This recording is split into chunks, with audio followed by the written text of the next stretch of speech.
Assalamualaikum warahmatullahi wabarakatuh. Kembali lagi bersama Amus Channel, channel pendidikan agama Islam. Pada kesempatan ini kita akan membahas mata pelajaran Al-Quran Hadis untuk kelas 3 Madrasah Ibtidaiyah di semester 2 bab yang ke-11, yaitu Hukum Bacaan Matobi'i. Pelajarannya yaitu matobi'i terdiri dari pengertian matobi'i, huruf matobi'i, dan contoh matobi'i. Hukum bacaan matobi'i. Pengertian matobi'i. Mat artinya memanjangkan suara bacaan Al-Quran, sedangkan tobi'i artinya biasa. Jadi matobi'i artinya panjang biasa. Huruf mat tobi'i ada 3, yaitu wawu, ya, dan alif. Perlu diketahui bahwa bacaan mat tobi'i itu terjadi apabila 1. Ada alif yang jatuh sesudah harokat fathah. 2. Ada ya sukun yang jatuh sesudah harokat kasroh. Dan ketiga, ada wawu sukun yang jatuh sesudah harokat dhammah. Contohnya, 1. Lafal qola. Keterangannya, dibaca panjang sebab ada alif sesudah harokat fathah. 2. Lafal alimun. Keterangannya, dibaca panjang sebab ada ya sukun sesudah harokat kasroh. 3. Lafal utia. Keterangannya, dibaca panjang sebab ada wawu sukun sesudah harokat dhammah. Cara membaca mat tobi'i adalah dipanjangkan kira-kira 2 ketukan.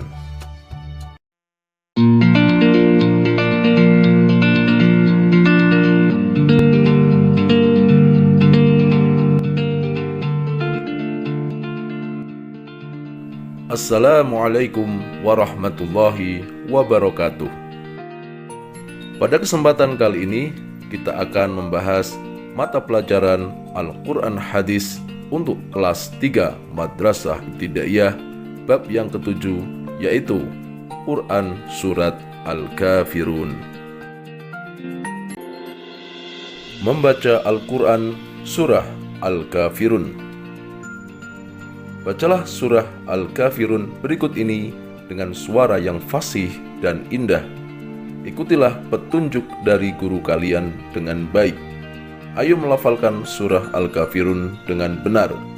Jangan lupa diawali dengan membaca doa ta'awudz, yaitu A'udzu billahi minasyaitonir rajim. Bismillahirrahmanirrahim. Qul ya ayyuhal kafirun la a'budu ma ta'budun wa la antum 'abiduna ma a'bud wala ana 'abidum ma 'abadtum wala antum 'abiduna ma a'bud lakum dinukum waliyadin. Shadaqallahul azim. Mengartikan surah Al-Kafirun. Ayat pertama, Qul ya ayyuhal kafirun. Artinya, katakanlah Muhammad, wahai orang-orang kafir. Ayat yang kedua, La a'budu ma ta'budun. Artinya, aku tidak akan menyembah apa yang kalian sembah. Ayat ketiga, Wala antum abiduna ma a'bud. Artinya, dan kalian bukan penyembah apa yang aku sembah. Ayat yang keempat, Wala ana abidum ma abadtum, artinya, dan aku tidak pernah menjadi penyembah apa yang kalian sembah. Ayat yang kelima, wala antum abiduna ma a'bud, artinya, dan kalian tidak pernah pula menjadi penyembah apa yang aku sembah. Ayat yang keenam, lakum dinukum waliyadin, artinya, untukmu agamamu dan untukku agamaku.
Membaca Surah An-Nasr. Ayo kita belajar membaca Surah An-Nasr dengan benar. A'udzu billahi minasy syaithanir rajim. Bismillahirrahmanirrahim. Idza jaa nasrullahi wal fath وَرَأَيْتَ النَّاسَ يَدْخُلُونَ فِي دِينِ اللَّهِ أَفْوَاجًا فَسَبِّحْ بِحَمْدِ رَبِّكَ وَاسْتَغْفِرْهُ إِنَّهُ كَانَ تَوَّابًا. Shadaqallahul Azim. Mengartikan Surah An-Nasr. Ayat pertama, Idza jaa nasrullahi wal fath, artinya apabila telah datang pertolongan Allah dan kemenangan. Ayat kedua, wa ra'aitan nasa yadkhuluna fi dinillahi afwaja, artinya, dan engkau melihat manusia berbondong-bondong masuk agama Allah. Ayat ketiga, Fasabbih bihamdi rabbika wastaghfir innahu kana tawwaba, artinya, maka bertasbihlah dengan memuji Tuhanmu dan mohonlah ampunan kepadanya, sungguh Dia Maha penerima taubat. Memahami isi kandungan Surah An-Nasr. Surah An-Nasr terdiri dari 3 ayat, tergolong surah Madaniyah, termasuk surah ke-110 dalam Al-Quran. Diturunkan setelah surah At-Taubah. An-Nasr artinya pertolongan. Ada beberapa isi kandungan surah An-Nasr. Di antaranya, 1. Surah An-Nasr turun berkaitan dengan peristiwa Fathu Makkah atau kemenangan kota Makkah, yaitu ketika Rasulullah Shallallahu Alaihi Wasallam menaklukkan kota Mekah. 2. Kesulitan Nabi Muhammad Shallallahu Alaihi Wasallam dalam berdakwah menyebarkan agama Islam pada akhirnya mendapat kemenangan. 3. Perkara yang hak benar, yaitu agama Islam, pasti akan menang, dan perkara yang batil atau salah, yaitu kejahatan, pasti akan kalah. 4. Bahwa pertolongan dan kemenangan itu datangnya dari Allah Subhanahu wa Ta'ala. Kewajiban manusia itu berusaha dan berdoa.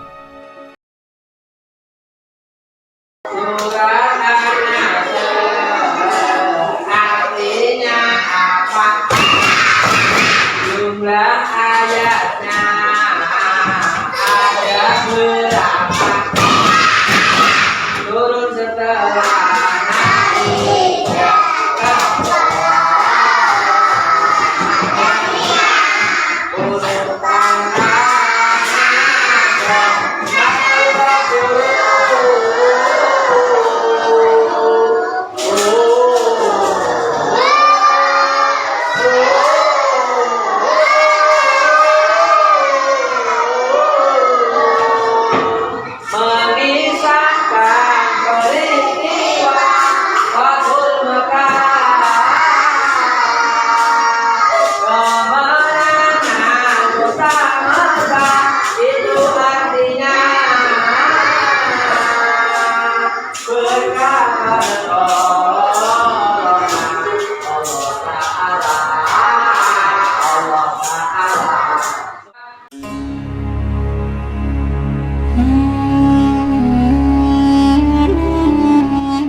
Ayo membaca surah Al-Lahab.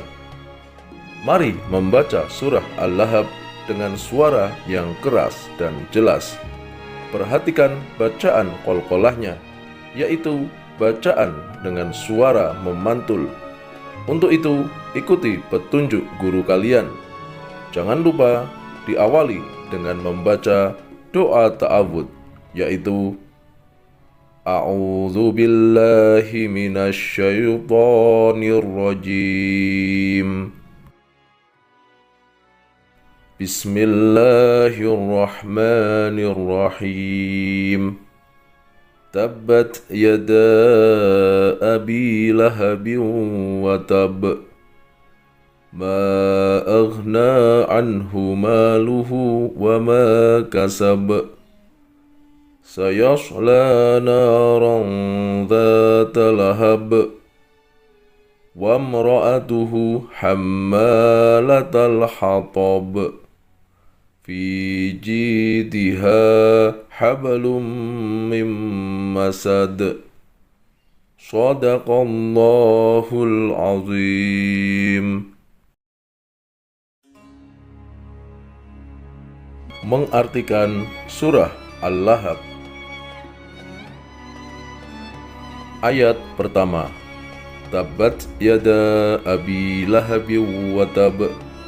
Artinya, binasalah kedua tangan Abu Lahab, dan benar-benar binasa dia. Ayat kedua, Ma aghna anhu maluhu wa ma kasab.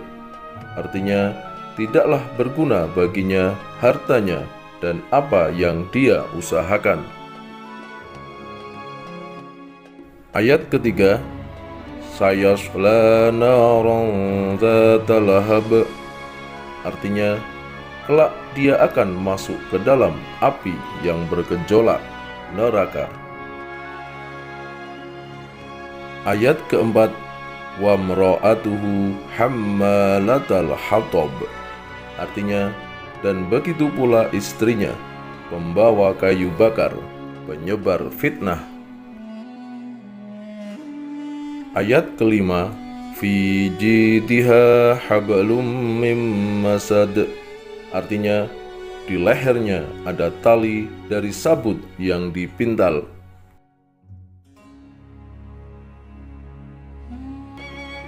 Isi kandungan dari surah Al-Lahab.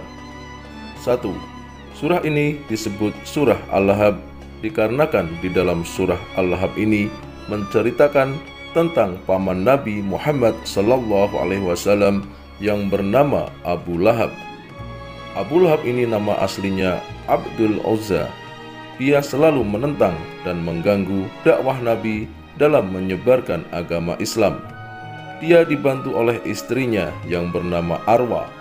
Istrinya diumpamakan seperti orang yang membawa kayu bakar, dikarenakan istrinya suka membawa kayu bakar berduri.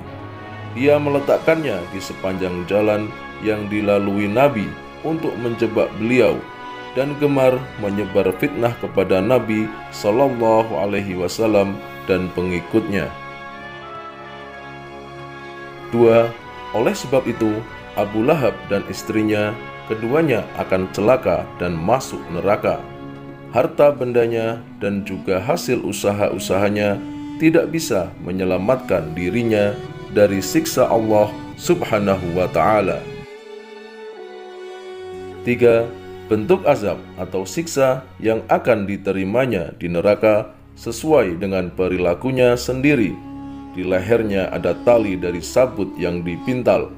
Dengan tali itu, Allah Subhanahu wa Ta'ala menjerat lehernya dan mengangkatnya tinggi-tinggi, lalu mencampakkannya ke dasar neraka. Surat Al-Ahzab turun di kota Mekah. Golongan suratnya termasuk Makkiyah. Jumlah ayatnya 511. Gejolak api itulah artinya. Surat Al-Ahzab mengisahkan paman Nabi, namanya Abu Lahab, aslinya Abdul, dibantu istrinya yang bernama Arwa, menghalangi dakwah Nabi Agung tercinta. Telah Abu Lahab dan juga istrinya akan dimasukkan ke dalam neraka. Usaha dan juga utanya tidaklah berguna bagi keduanya.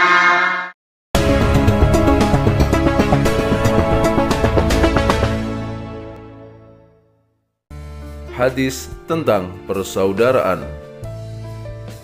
Hadisu Abi Musa anin Nabiyyi sallallahu alaihi wasallam qala al-mu'minu lil mu'mini kal bunyani yashuddu ba'duhu ba'dan wa syabbaka asabi'ahu. Ayo membaca.